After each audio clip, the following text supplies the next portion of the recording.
Explorers from Portugal, Spain, France, and England came to the Americas. These explorers and the Native Americans living in the Americas had different cultures. Today, America is a rich mix of all these cultures. Let's look more closely at the Spanish explorers who brought their culture to America. Spanish exploration in Florida. Some explorers who sailed to the Americas wanted gold, gems, and riches. Others wanted to be famous. Native Americans told a special legend, or a story from the past whose facts cannot be checked. The legend was about a magical spring whose water made people young again. Spanish explorer Juan Ponce de Leon wanted to find the spring. He wanted to find the Fountain of Youth. In 1513, Ponce de Leon landed near present-day St. Augustine, Florida, during his search. He took control of the land for Spain. He named the land La Florida, which means land of flowers. Word-wise. Parts of speech.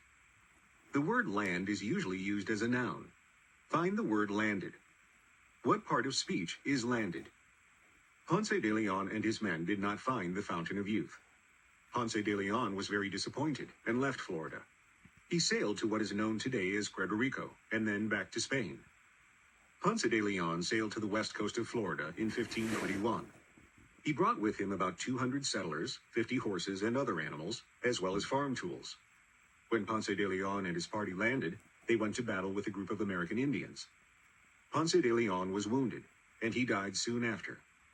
Ponce de Leon was the first European to explore the area of Florida that is near St. Augustine. This led to others exploring the area after him.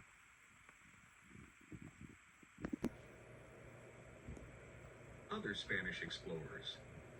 Around the same time Ponce de Leon was exploring La Florida, Vasco Núñez de Balboa also was exploring for Spain.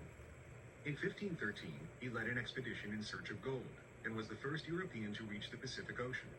He claimed it and its shores.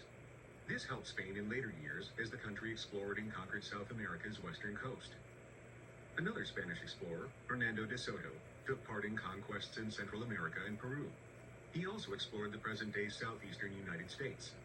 He was the first European recorded to have seen the Mississippi River in 1541. 1. Reading check. Sequence. Underline the first event that led to Spain's control of Florida. Circle what happened as a result of Spain's actions. Spain and France fight to settle Florida. Spain and France both wanted to build a settlement in Florida. In 1564, the French set up a fort and a colony on the St. Johns River. A fort is a strong building or area that can be defended against enemy attacks. A colony is a place ruled by another country. The French fort was named Fort Caroline. Fort Caroline was close to where the Spaniards had first landed. The Spanish treasure ships sailed along the Florida coast past Fort Caroline to Spain. The French fort threatened the Spanish ships. King Philip II of Spain wanted to keep his ships safe from enemy attacks. So he sent Don Pedro Menendez de Avilés, a Spanish explorer, to set up and lead a Spanish colony in Florida. The king knew Menendez would protect Spanish interests. King Philip also told Menendez to drive out any settlers and pirates from other countries. A pirate is a person who robs ships or boats at sea. Menendez arrived in Florida in 1565. Menendez, his soldiers, and the settlers built a fort for safety. It was named Castillo de San Marcos. Then Menendez started a settlement, which he called St. Augustine. About a month later, Menendez defeated the French at Fort Caroline. As a result, Spain now controlled the coast of Florida. St. Augustine grew, since more Spaniards came to settle there. Today, St. Augustine is remembered as the first permanent European settlement in North America. It is also the oldest city in the United States. The Spanish explored the Southwest.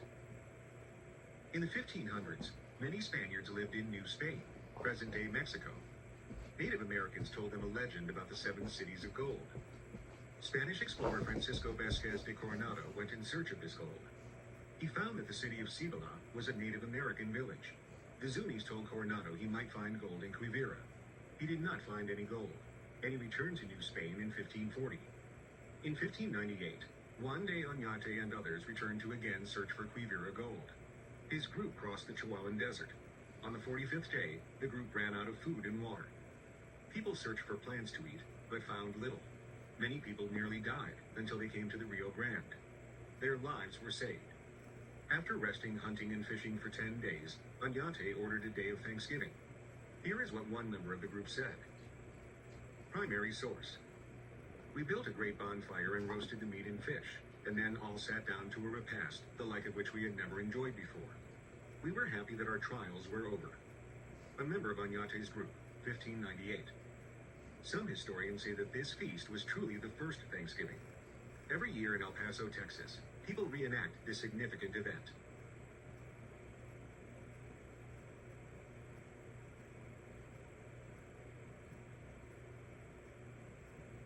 Spanish settlements in the Southwest.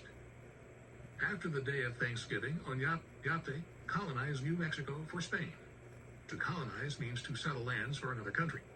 This was the first Spanish settlement in the Southwest. However, Oñate was a cruel leader. While he was away searching for gold, most of the people left. He was not the only Spaniard to settle the Southwest, though. In present-day Texas, Spaniards started settlements called missions. A mission is a settlement with a church. Its goal is to spread religion to the people who live in the area. In 1691, present-day San Antonio was land where Papaya Indians lived. By 1718, the mission San Antonio de Valero stood there. That mission later became known as the Alamo. 2. Reading check. Describe